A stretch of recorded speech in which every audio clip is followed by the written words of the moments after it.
മലബാറിലും പ്രചാരണ രംഗം സജീവമാണ്. വോട്ടർമാരെ നേരിൽ കണ്ട് വോട്ട് അഭ്യർത്ഥിച്ചും റോഡ് ഷോകളിലും സ്ഥാനാർത്ഥികൾ ജനങ്ങളിലേക്ക് ഇറങ്ങുകയാണ്.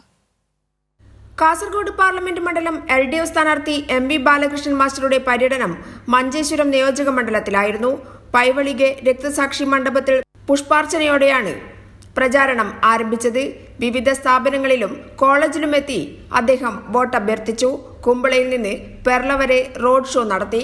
വയനാട് ലോക്സഭാ മണ്ഡലത്തിലെ തിരുവമ്പാടി മണ്ഡലത്തിൽ പ്രചാരണ തിരക്കിലാണ് LDF സ്ഥാനാർത്ഥി ആനി രാജ.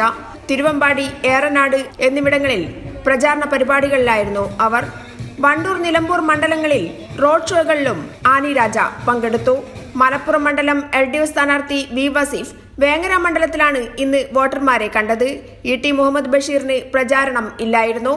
പൊന്നാനിയിൽ വൈകുന്നേരം KS ഹംസയുടെ റോഡ് ഷോ ആരംഭിക്കും. രാവിലെ സ്വകാര്യ പരിപാടികളാണ് അദ്ദേഹം പങ്കെടുത്തത്. അബ്ദുൾ സമദ് സമദാനി തിരൂർ മണ്ഡലത്തിൽ വോട്ടർമാരെ കണ്ടു.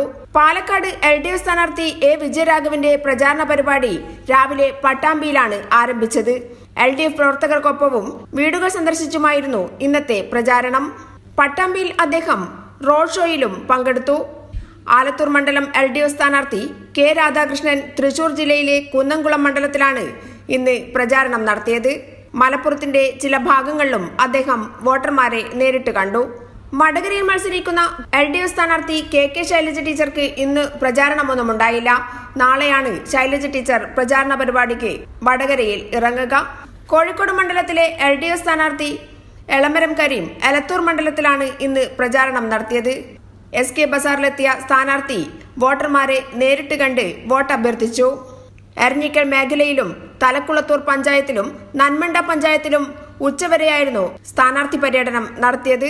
കണ്ണൂർ മണ്ഡലം LDF സ്ഥാനാർത്ഥി MV ജയരാജൻ ഇരിക്കൂർ നിയോജക മണ്ഡലത്തിൽ പ്രധാന വ്യക്തികളെയും സ്ഥാപനങ്ങളിലും സന്ദർശനം നടത്തി. 6 മണിക്ക് ശ്രീകണ്ഠാപുരത്ത് റോഡ് ഷോ ആരംഭിച്ചു.